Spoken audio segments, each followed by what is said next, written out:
Hi, Amy Tremayne here with Main Street Properties. I'm so excited for this market update for you. It's not Monday today, but it's Monday when you're seeing this. And today we're talking about why would someone want to buy a house in this market? Why would they pay 7.7% interest rates?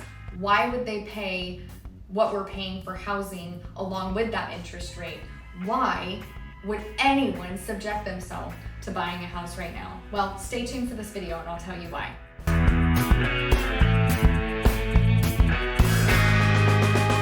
Don't forget to like and subscribe to our channel so you can get more content like this. And don't forget to check out our website, sacramentosurroundinghomes.com. You can also type in mainstreetproperties.com.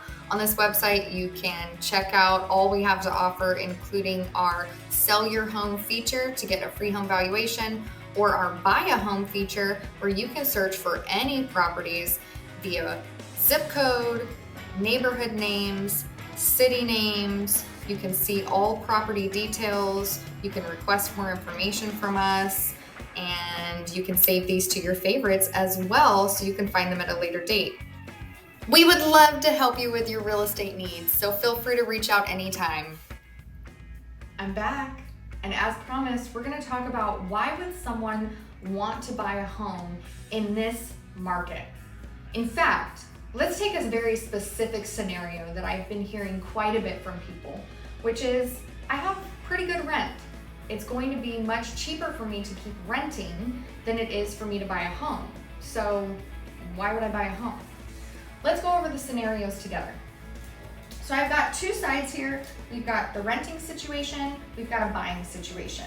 And I'm gonna go through the details with you. So renters, all right?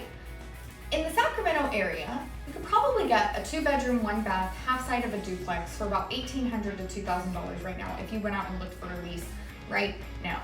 If you needed a 3-bedroom, 2-bath, you're getting close to about $3,000 a month or more at this point. So let's be very conservative and go right in the middle and say that you're paying about $2,000 a month in rent. Let's say that your rent is low. So you've got $2,000 a month, and that's what you're focused on. That feels very comfortable for you, and you're able to do all the things that you want to do. Every year, you're paying $24,000 in housing costs. That's not including your utilities, of course. This is just the rent that you're paying. This goes into your landlord's pocket, and they're either using it to pay the mortgage that they owe on it and keeping the profit, or they've paid off their mortgage and they're keeping 100% of this. They may even have multiple of these, and this is how they make a living. You retain nothing. You have no rights to the property. After your lease is up, the landlord can increase your rent every time they renew the lease with you, and they have all rights to the property. So if they're not making enough money off of the rents, they also have the opportunity to sell to another investor if they would like to. All of this is very much on their timeline, and you don't have any control over that. The only thing you have control over is your 1-year lease term. Okay, so let's talk about the scenario if you decided that in the next, drop my pen. Oh gosh, blooper reel. Okay, so let's talk about the other scenario, which is buying the home, okay?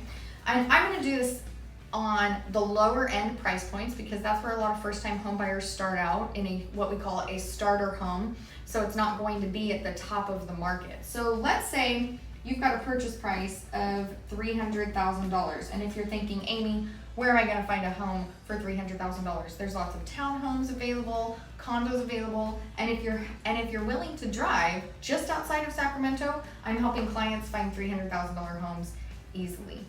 So $300,000 is going to be our purchase price for math purposes. Now, first-time home buyers have the option of having a very low down payment of 3.5%. On this purchase price, you're gonna have a down payment of $10,500. And now everybody's screaming, what about closing costs, Amy? And I totally understand that, but I can get the seller to pay your closing costs. I've done it multiple times with many buyers for many years. We can talk more about that in your specific situation.